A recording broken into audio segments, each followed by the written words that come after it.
Hey there, my name's Denise Donlin, and I have the wonderful privilege today of interviewing the extraordinary filmmaker, activist, philanthropist, documentarian, he's won a million awards, the extraordinary James Cameron. Well, thank you. Welcome, Can you welcome. just travel around with me and I do that can. introduction wherever we go? I'll go in front of you. No, yes. How was it last night? You received so many awards, but wow, now you've got your Well, I think as a Canadian, to hell with the Oscars.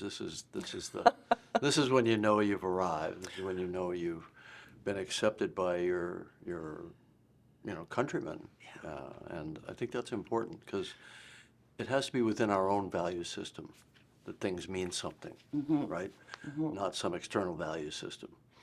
And I mean, I've sort of my personal values as a filmmaker have drifted away from sort of the Academy Awards values anyway over the last 30 years since Titanic.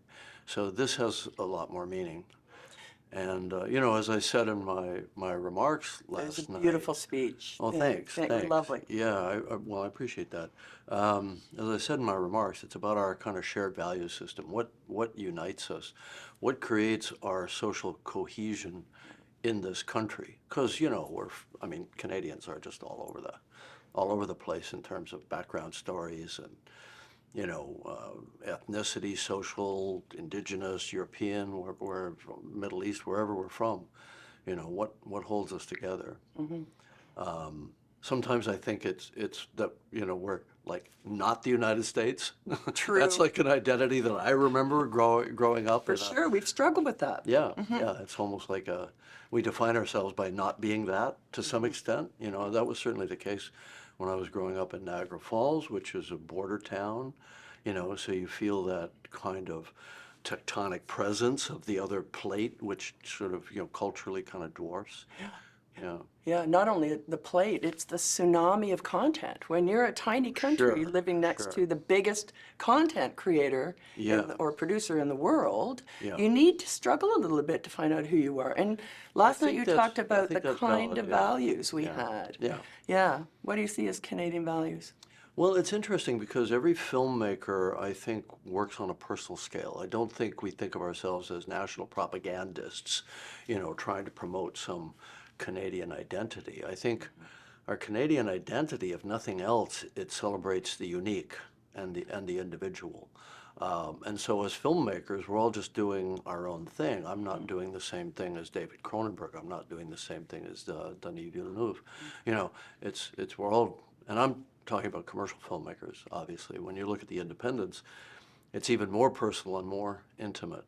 So I think it's really more kind of what's in our DNA, what are the values we grew up with, and then how do we project that into the stories that we're telling. I don't think, certainly I'm not consciously trying to tell a Canadian story per se. But you tell every person's stories at the heart of things. Exactly. Well, I mean, there are certain universalities to human experience, and I think films can be very idiosyncratic, and independent films push toward the idiosyncratic and the edge. In my films, I try to push toward the center of human experience, so they travel around the world. But I always want to do it in a unique way through my own particular lens. Yeah. I think you've accomplished that. And there's so many things that we're going to talk about today, but I want to take you back a little bit, especially about the why of filming. Let's save that for a bit. But back to your roots. You were born in Kapuskasing, Right. not a booming film industry there.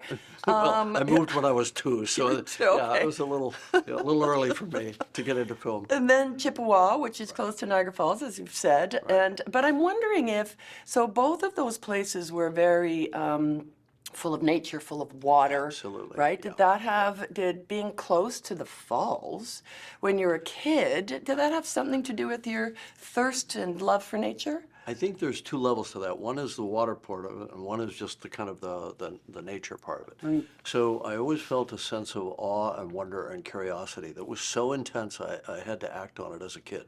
I didn't go with the flow. I didn't do what my friends wanted to do. I wasn't particularly swept away by pop culture. I spent my free time in the woods. and amongst the ponds and the streams, and literally anything that moved or flew, I would grab it, Yeah. and I would study it. And I was a kind of a unofficial junior naturalist and complete, nature nerd. Did you have a little one of those microscopes? I had a Could you- I had a little cheap microscope, and I'd look at pond water. I'd look at all of the amoebas and the parameciums and everything that was living in the pond. It was astonishing to me, life, and the scales were astonishing to me. The micro and the macro, and looking at the moon and the craters in the moon, and the nebula and Orion and whatever I could perceive with my little 3-inch telescope. No, but it was just the world seemed wondrous, and it still seems wondrous. Yeah. And I've had the privilege to bear witness in deep places all over the world, in shallow reefs, coral reefs all over the world, with the profusion of biodiversity, even in the lakes and rivers here in Canada. And it's almost indescribable if you're not a diver. You can see that flat image on the screen when somebody brings back beautiful footage, but it's different when you're in the medium, actually underwater with those animals. You become, in a funny way, it's almost spiritually, you become part of the food chain. You're part of a web, and you can get eaten, yeah. by the way. Sure, yeah. So no, I just find that still to be wondrous. So that obviously had a big impact on my stuff as a filmmaker. And I mean, my early stuff were, angry dystopian, Terminator, aliens, I wasn't relying on that kind of naturalism and spirituality at that time. But when I shifted into the Avatar world, which was in 2005, I went down that path, and I'm still kind of midway Yeah. in that saga. I have other films I want to make that are outside of that world, but that's not even a story that's finished yet for me. Yeah. 3 out of 5 so far, and counting. 3 out of Yeah. 5 and counting. Yeah. I'm glad you talked about awe and wonder, because I know, your thirst for science and intelligence and physics and the way the world works informs a lot of your filmmaking. You try and make it very accurate.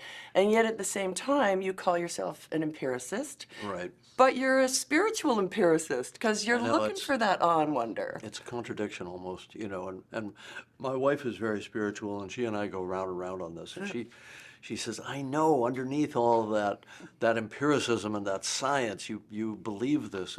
I'm just very careful with the word belief. I think belief is based on, for me, proof. Show me the proof. In the absence of proof, I'll keep an open mind, So, I say I'm an atheist because I think at a certain point you look at the body of evidence and you pick a lane.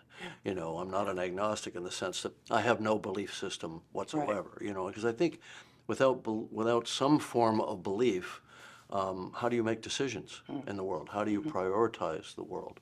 But I'm very open-minded. I would love to think that there's an afterlife. I would love to think that our consciousness continues in some way, because it's the great, magnificent thing that we have that the animal kingdom doesn't have, at least not even at a level close to ours. You mean like a soul piece, or a Well, we call it a soul. individuality piece? Yeah, or- I mean, I think there's the uniqueness of our particular, view of the world, that because every one of us is unique in that way. There's a fingerprint to our consciousness, I think. You'd hate to think that that's lost. If it is lost on an individual basis, I'm comfortable with the fact that we've all contributed something to the greater kind of existence of humanity. But yeah, you think a lot about that, especially in an age of AI. Yeah. Like, what makes us valuable? If something can be as smart as us and can calculate faster and can do all that, so what is the soul? What is that which is uniquely human? Well, it's a question, isn't it, at the moment? Now, you've been yeah. on the board of an AI company. If you were making policy, because that's always a fun job, Nothing I would ever want to do. Trust me, not my problem. you might want to guardrail AI, Yeah. would you? Yeah. Yeah. Well, I think so. The company that I'm on the board of, Stability, does LLMs, large language model, and diffusion video type models. and they're kind of more at a commercial and consumer level. So they are not interested in creating a machine superintelligence like the OpenAI or Google, or Google DeepMind, or some of these other entities, XAI, I guess, and I think that's a really, really bad idea. Yeah.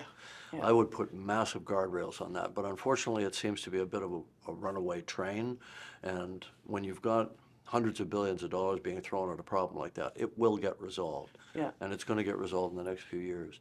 I think in terms of the arts, I'm not sure. To me, government is a bit of a blunt instrument when it comes to the arts. I think it will ultimately be market driven, and it'll be driven by our kind of morality as artists, right? What we have a consensus on in terms of what's important. If you can conjure a character without an actor, you can certainly do that. People are doing it now. Is that a good thing? Is that something we want? Is that what the market wants? Is that what we as the creative community want? And I don't think you should legislate that. I think we should have a consensus around that. I personally am outraged by the principle of replacing the actor in the creative process. I'm outraged by that. Well, you're taking a human out too. Yeah, I think it's a very, very bad idea. Can it be done? I think right now it can't be done, I think, with an equivalence to the beautiful performance of the kind of actors that I work with, Sigourney Weaver and Kate Winslet and Zoe Saldana and Sam Worthington. I don't think you can replace that spark or that unique lived experience that they bring to it. Yeah. I think at some point they'll be able to, because AI But they is... shouldn't. But they shouldn't. they shouldn't. They shouldn't, and we should not want that. I agree. You Because know- you take the human out of it. Let's talk about the why, because we're going to talk about the why of creating. So when you started as a filmmaker, self-taught, you went Right. to drive-ins to figure it out, and you didn't go to school. Yep. Not that that's a bad idea. You've done your research. but- It's accurate. But you've also moved into documentary filmmaking, and I get the sense that you want to set an example about who we are as people, or explore who we are as people, etc. And I believe, because you're also an activist in terms of climate change and the planet, that there's a way to get that message across without being didactic or preachy or whatever. So I think it has to do with tone. Is that Yeah, the approach? absolutely. I think, first of all, you've always got to engage the emotion. So there's a difference between a documentary and, say, an Avatar, a fictional piece. Avatar were very thin on facts and very thin on telling you what you need to do. It's really more about invoking a feeling and almost a connection to a spirituality that you may not have even put in those terms when you bought your ticket to go see that film. But it's a feeling. It's almost a connection to what I think of as the numinous, that there's something there. There's something in the interconnectivity of nature and the human experience that is worthy, that's good. You know, And if you don't value it, you can't protect value it. it, right? Yeah. I think in documentaries you can be much more specific, and you can be prescriptive to an extent. You can say, this is what you need to do. There's a point where that even gets to be a little bit too much, you know. Yeah. For example, we made a conscious decision when we did Secrets of the Whales. We'll show the wonder of these sentient beings that have emotion, that have culture, that pass things down generationally, but we're not going to tell you what to do about it. Let you make your own decisions. That was a decision we made then at the early part of the Secrets series, which we're now up to the Secrets of Bees. We're a little more prescriptive now, because I think people do need, if nothing else, a call to arms, a call to action. People want to know what to do. Yes, right? And exactly. sometimes it's small things. And it can be small things, but those small things aggregate across large populations and make significant differences. So yeah, I think I'm at a place right now where I want my documentary work to be a little more, I don't want to say a recipe for your life, you know, Bit of a guide. a bit of a guide. Yeah, shape your perspective a little bit. Yeah. So this is a Lifetime Achievement Award. Not that it's about age, because I get the sense that Well, I'm you've not done yet. still got stuff to do. Yeah. But for people who are, looking at this interview or are aspiring to be a filmmaker, what advice would you give them that maybe guided you?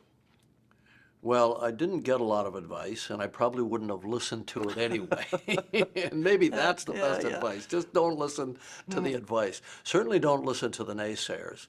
We all have people in our lives that consciously or unconsciously hold us back. Just don't listen to them. On the other hand, you can't just go crashing ahead like a bull in a china shop. You have to have a bit of a plan, and you have to prepare yourself mentally and emotionally for the moment when you do have an opportunity. Because the thing I would say to people, I think a lot of people make the same mistake. A door opens. It's like a subway door. It's going to close again in 10 seconds. You don't think, I'll wait until the next one. Right. You gotta You go. go. You gotta go because there might not be a next one. Right. Right? So you take that opportunity when you can, and then you sort it out on the other side. Obviously, the better prepared you are, the more you have an aesthetic, the more you've read. You don't have to have done film school. I never did. I'm not saying there's anything wrong with film school. I think it's great. Gives you access to resources. It teaches you collaboration, which is very important. More important than the specificity of the tech or the tools is team building, leadership, followership. How you become part of a crew, how you build a strong team. Those are the important things, not the specifics of lenses and which camera is the best one at the Right. moment and who's got the most pixels. Right. You can learn that stuff. You can right? learn all that stuff, and it's constantly changing anyway. Yeah. So, last question, and I have 17 last questions, so I'm just going to ask the one, is that you talked about how the why of your filmmaking has changed over the years, and now you're at a point where you get to choose what you want to do. How do you prioritize that in terms of what your new why is, and what is it? your Yeah, new see, why? that's exactly the question of the hour for me, because there's been a lot of momentum in the Avatar universe for me across 21 years at this point, because we started in 2005. I took a little time off to build a submersible and dive to the deepest spot of the planet, as you do. But then I came back to Avatar after that, and it's been kind of an unbroken continuum. So this is the point where I'm looking around the landscape and saying, what are the other stories I want to tell? How many of them do I need to direct myself versus writing and or producing, working with other filmmakers? And the criterion, I've literally mapped this out for myself over the last few weeks. I started with what will do the most good. That was, I put that in block letters at the top. And I started looking at all the projects that I'm fond of and saying, how's that going to improve our condition? How's that going to make the world better for my kids? And it's that fine line, because you don't want to be too didactic or shrill about things, and you've got to engage with great stories, and great stories are about interesting characters, right? We use the term storytelling a lot, but really what we're doing is we're populating a time and place within a story with people, and we follow people. What interests me about that person? So I have to keep the strength in the storytelling and in the character creation, right? But what will actually do some good? Right. And is that the driving priority? So and I haven't made those decisions yet. I'm still in this liminal state of mapping out, kind of the last act, if you will. And I don't know if that last act is a year or 20 years, but we'll see.